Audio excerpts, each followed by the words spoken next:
दफ्तर और दो महासचिव। नमस्कार, स्वागत है आपका एमपी न्यूज में। मैं हूं दीक्षा और आज हम बात करेंगे सियासत के सबसे बड़े मुद्दे की, एक दफ्तर की कहानी। जी हां, आपको बता दें कि प्रियंका गांधी वाड्रा, जिन्हें कांग्रेस का राष्ट्रीय महासचिव बना दिया गया था, कांग्रेस सुप्रीमो राहुल गांधी द्वारा उन्हें एक दफ्तर अलॉट कर दिया गया है। और इसके साथ ही आपको बता दें कि कल रात तक उस दफ्तर के बाहर सिर्फ प्रियंका गांधी वाड्रा की नेम प्लेट थी, पर आज सुबह एक और नेम प्लेट देखने को वहां मिलती है, जो कि है ज्योतिरादित्य सिंधिया की। आपको बता दें कि ये एक दफ्तर की कहानी मोदी के गढ़ माने जाने वाले यूपी में सेंध लगाने के लिए बनाए गए हैं। हमारे साथ जुड़ रहे हैं हमारे संवाददाता संदीप मीणा। संदीप, मैं आपसे जानना चाहूंगी, क्या है ये पूरा मामला? जी दीक्षा जी, मैं बताना चाहूँगा कि विधानसभा में 3 राज्यों में जीत के बाद राहुल गांधी ने अब मिशन 2019 को जीतने का एक फार्मूला निकाला है और उसी फार्मूले के तहत उन्होंने अपने दो करीबी, यानी कि एक तरफ उनकी बहन प्रियंका गांधी और दूसरी तरफ उनके करीबी दोस्त ज्योतिरादित्य सिंधिया को उत्तर प्रदेश, यानी कि देश का वो सबसे बड़ा सूबा जहाँ से प्रधानमंत्री का रास्ता तय होता है, और उस राज्य की कमान सौंपी है। और जहाँ पर उन्होंने पश्चिमी छोर पर ज्योतिरादित्य सिंधिया को और पूर्वी छोर पर अपनी बहन प्रियंका गांधी को बैठाया है। तो कहीं ना कहीं इसी राज्य को फतेह करने के लिए राहुल गांधी ने अब जो है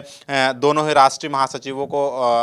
कमरा अलॉट कर दिया है, यानी कि ऑफिस अलॉट कर दिया। और मैं बताना चाहूँगा कि राहुल गांधी ने सबसे बड़ी अहम बात इस बात को ध्यान में रखा है कि उन्होंने दोनों ही राष्ट्रीय महासचिवों को अलग अलग ऑफिस ना देने की बजाय एक ही दफ्तर अलॉट किया, यानी कि इस दफ्तर में केबिन तो अलग अलग होंगे लेकिन ऑफिस एक ही होगा, यानी कि यहीं से एक ही जगह पर बैठ के ये दोनों ही राष्ट्रीय महासचिव उत्तर प्रदेश ही नहीं बल्कि पूरे देश की सत्ता की रणनीति तय करेंगे। किस तरीके से राहुल गांधी को काम करना है, किस तरीके से उत्तर प्रदेश में मोदी प्रधानमंत्री नरेंद्र मोदी का जो किला, मजबूत किला है, यानी कि इस वक्त वहां पर योगी सरकार है, तो ऐसे में किस तरीके से नरेंद्र मोदी के इस मजबूत किले को ध्वस्त करना है, यानी कि तमाम वो रणनीतियां बनाएंगे जहां पर राहुल गांधी अपनी जीत का झंडा बुलंद कर सके। तो ऐसे में प्रियंका गांधी और ज्योतिरादित्य सिंधिया एक ही जगह पर बैठकर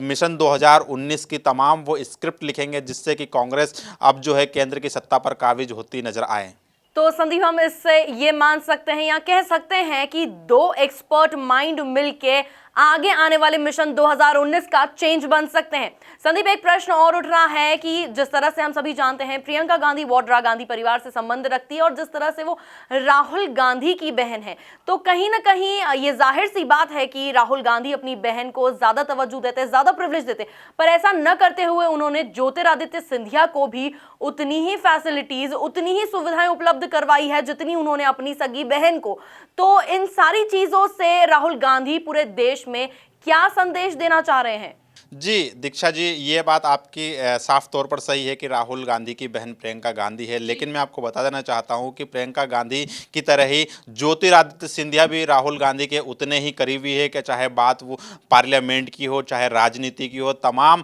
जगहों पर राहुल गांधी अपने सबसे करीबी और खासम खास कहे जाने वाले दोस्त ज्योतिरादित्य सिंधिया के साथ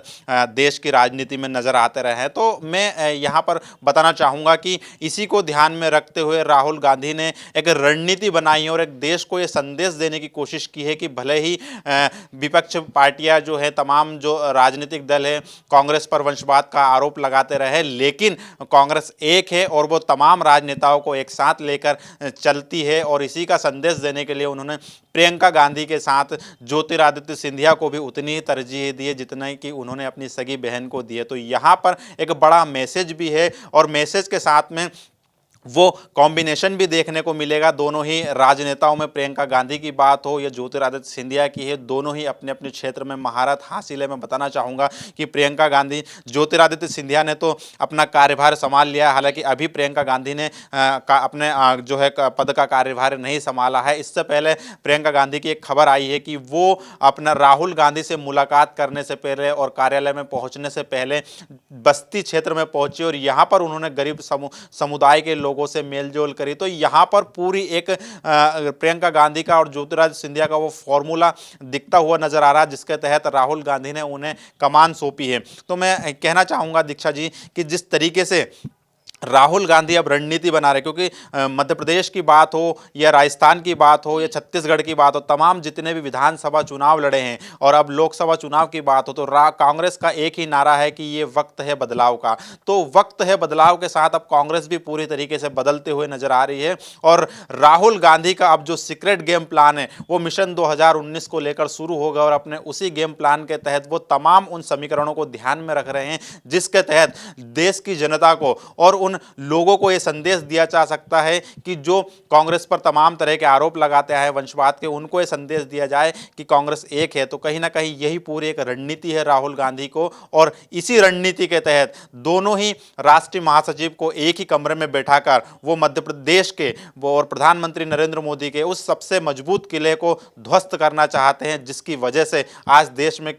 केंद्र में नरेंद्र मोदी की सरकार बनी है। तो कहीं ना कहीं उसी किले को ध्वस्त कर अब राहुल गांधी जो है मिशन 2019 को फतेह करना। जी बिल्कुल संदीप, जिस तरह से आपने पूरी जानकारी दी है उससे ये भी कयास लगाए जा सकते हैं कि जिस तरह से राजनीति में प्रियंका गांधी का पहले का कोई एक्सपीरियंस नहीं रहा है, इन दोनों को एक दफ्तर देने की वजह कहीं ना कहीं ये भी हो सकती है कि ज्योतिरादित्य सिंधिया का राजनीतिक एक्सपीरियंस कहीं ना कहीं एक एडवांटेज की तरह साबित होगा प्रियंका गांधी के लिए। और इसके साथ ही जिस तरह से आप बता रहे हैं यूपी नरेंद्र मोदी का, पीएम नरेंद्र मोदी का गढ़ माना जाता है, इसमें सेंध लगाने के लिए दोनों ने तैयारी कर ली है। तो लगभग 80 सीट जो हैं इनका फोकस पॉइंट है और इनमें से जितनी ज्यादा सीटों पर ये कब्जा कर सकते हैं ये उनकी रणनीति है। सो ये थी आज तक की कुछ मुख्य खबरें। ताजा तरीन खबरों के लिए आप बने रहिए एमपी न्यूज के साथ। नमस्कार।